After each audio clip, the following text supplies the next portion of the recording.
Hello, welcome to Singapore day 4. आजचा दिवस सुरू झाला ऑर्चर रोडपासून. सिंगापूरमधलं फेमस शॉपिंग डेस्टिनेशन. पण इथले ब्रँड्स बघून एकच फिलिंग आली. शॉपिंग तर सोडाच, विंडो शॉपिंग सुद्धा महाग आहे. थोडा मॉल एक्सप्लोअर केला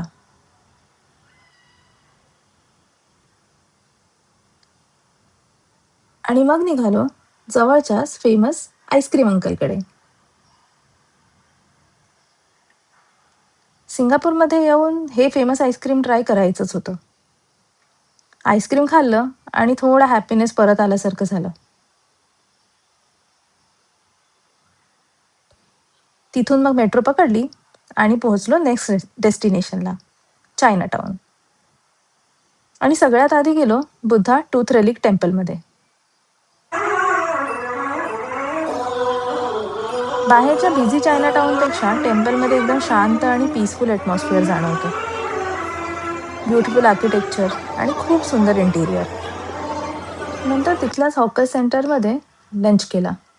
पण ऑनेस्टली फूड काही खास नव्हतं. आणि एक छोटीशी टिप, हॉकर सेंटरमध्ये खाणार असाल तर ड्राय आणि वेट टिश्यूज खूप सारे घेऊन जा, कारण टेबल काही फार क्लीन नसतात. लंच झाल्यानंतर चायनाटाउन एक्सप्लोअर करायला सुरुवात केली. रंगीबेरंगी painted walls, cute little streets, monochrome cafe आणि मग चायनाटाउन हेरिटेज सेंटर. इथले स्ट्रीट्स फिरताना ना सिंगापूरचा कल्चरल साईड खूप पाहायला मिळाला. पण अजून एक आयकॉनिक प्लेस बाकी होतं,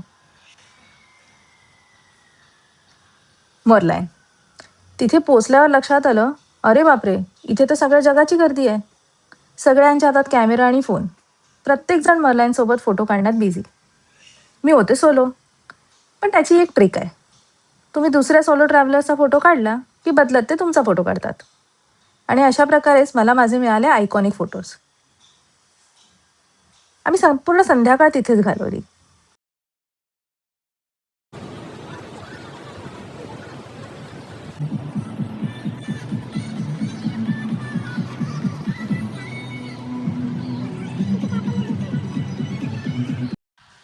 इथून मरीना बे सँड्सचा Spectra light and water show सुद्धा दिसतो.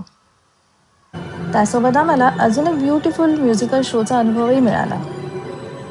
आणि शेवटी म्युझिक आणि लाईट्ससोबत आमच्या डे 4ची परफेक्ट एंडिंग झाली. So overall day 4 was all about walking, exploring, eating, clicking pictures आणि शेवटी music and lights. That's it for Singapore day 4. See you in day 5. Thank you.